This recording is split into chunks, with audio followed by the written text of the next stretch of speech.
Rejection. Yes. Want to do this? It's all right. Rejection. What else? Looking stupid. Yes.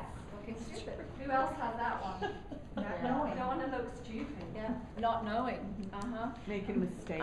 Not knowing, making a mistake. Yeah, being effective. Not being effective. Not speaking truly what my intention is. Yeah. What was after me, please? Not Not- speaking truly what's in my heart. Yeah.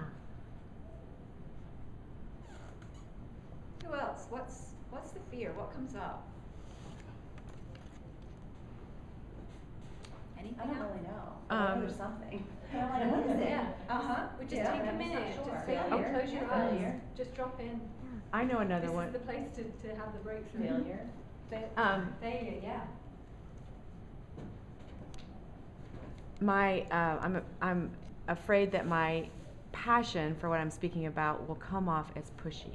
You don't want to be pushy, yeah. Yeah. Fear of pushiness. Anybody Like the else have that? enthusiasm Yeah. versus pushy. I'm going to create a pushiness. Create a word. Yes. What else? What are you afraid of? Whether it may be speaking in front of people. So whatever reason brought you into this breakout session, you're thinking, yeah, now I'm going to learn how to be more effective, whether it's at the front of the room or one-on-one or spur of the moment. So just take a moment and look at what it is that you're afraid of. They might think something of me that I secretly wonder about myself. Hey. Yes. That's great. That's the next piece, actually. Yeah, that's exactly where we're going to. Thank you. That's great. Anybody else? Are you good for the boards? That too much emotion will come through. Lovely. Thank you. Just stick with me, Nancy. Like you'll cry. Yeah. All the time. Great. Okay. So what we actually want to look at is uncover, just as you were saying, that if I look stupid in this moment, in this situation, that's going to mean something about me. That's going to mean that I am stupid, right? Well, I am. What else would it be? We each have it. I am Unintelligent. Yes, I'm not intelligent. So if you didn't know, if you didn't have all the answers, or if you made a mistake, You wouldn't be effective. you wouldn't be effective. In that moment, like, oh my gosh, I've made a mistake, you are telling yourself something about yourself in that moment. I've made a mistake. I'm not good enough. Right. Good at what I'm doing. I'm not good at what I'm doing. What was that? Not good enough. I'm not good enough. Yeah, what else? I can't do this. I can't do this. Yes. Right. I shouldn't be up here. I shouldn't be doing this. I'm not good at this. Yeah. Or for me, it's kind of like, see. See? Evidence. Evidence. Yeah, right. You prove it. Yeah. You're using it as Prove proof. it stupid, right? Absolutely, yeah. So this is what keeps us in our comfort zone, because we don't want to feel that fear, and the fear is a very physical feeling, isn't it? You know, our heart races, we breathe faster, whatever it is. It's an ancient, what do we call it? Well, it's a Primal. reptilian, Primal. reptilian is primal reaction. So, but what's underneath it, and that's what we want to look at, and you can take this is like a little formula. So whether you're going to speak in front of a group, or at a home meeting, or one-on-one, you know, one of those spontaneous moments, you can just take a look at, what's getting in the way? Actually, what am I afraid of that's going to happen here? What's coming up? Because sometimes actually the physical response happens first. Right, we don't have any thinking around it. It's just there. We're like, oh, there's that. I'm in one of those places that Annie and Krista talked about. What is it? Oh, I'm actually afraid they're going to think I'm whatever. Or I'm going to make a mistake, and then they're going to think I'm stupid, or I'm not good enough, or I'm not worthy of this, or whatever it may be. And that's exactly what you've spoken to. That it brings that up in us, and we don't want to look at that. So the way around it when that happens, in the moment, is to ask yourself in the moment, in the present moment, is this true? Is this actually true? Am I unworthy of this? Am I really not good enough? And you can just ask it, is that true? One of the things as human beings is that we all walk around with these beliefs about ourselves.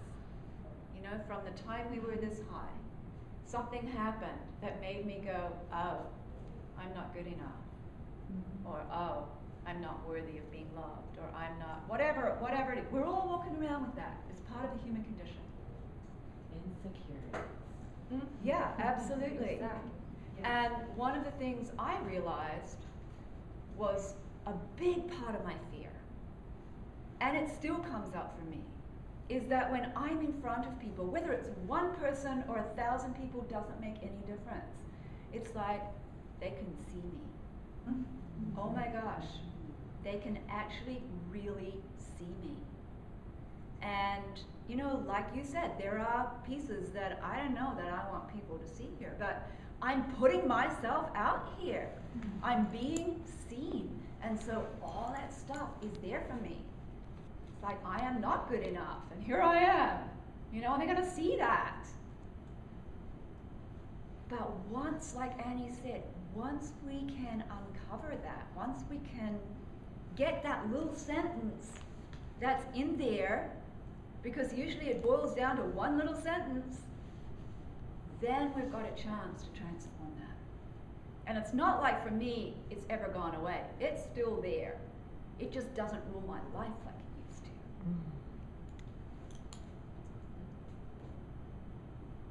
So, do you have a sense of maybe what that is for you?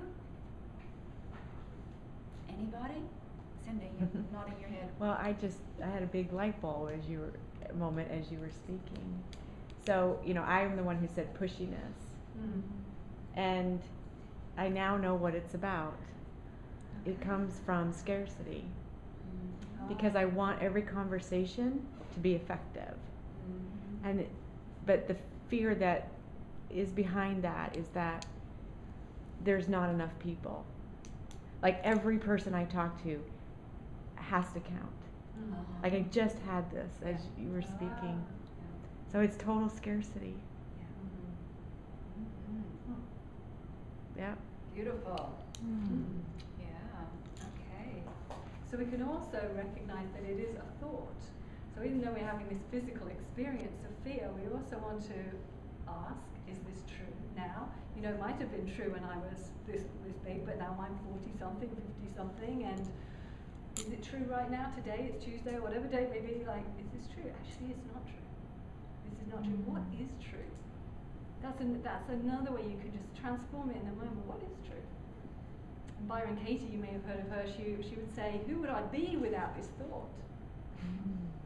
I'd be free, I'd be peaceful, I'd be happy.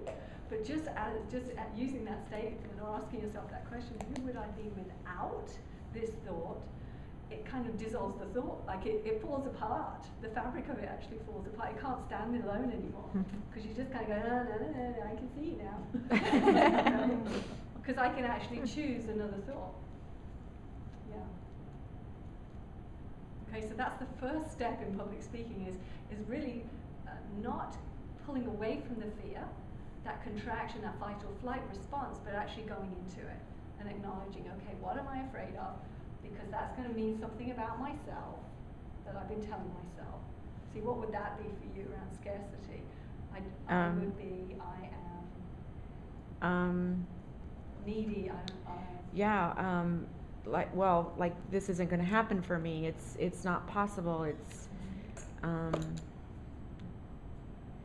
not sure exactly, but it's something in that vein of it's not going to happen for I me. can't do Yeah. that. Yeah. Great. Yeah.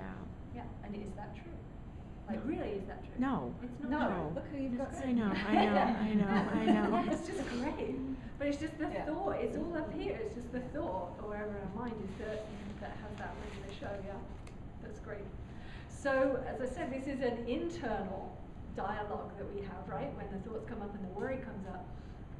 And then we have an outer experience. Krista's standing over there. She's not inside my head. She doesn't know what's going on. So then there's also this external experience. So we want to go over some points here. What you can do. Put that aside. What you can do. Pass those around. both That's a internally and one-handed curse. externally.